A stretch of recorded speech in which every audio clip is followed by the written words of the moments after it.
už to nebereš len tak, že peniaze, že už si za tým len tak naháňal, teraz už máš kvázi nejaký ten majetok a už kvázi na tom staviaš. Že už sa nenaháňaš sa toho motou. Ale za jedno je to oveľa jednoduchšie, ak už máte peniaze, zarobiť peniaze, pretože najťažšie to vám povie absolútne každý podnikateľ, každý biznismen vám povie, že najťažšie je zarobiť 100 000 eur. Prvých 100 000 eur je veľmi ťažké, pretože vy neviete, že máte tú schopnosť zarobiť peniaze.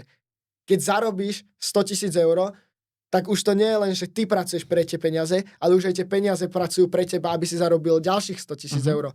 Takže najťažšie je zarobiť tých 100 000 eur.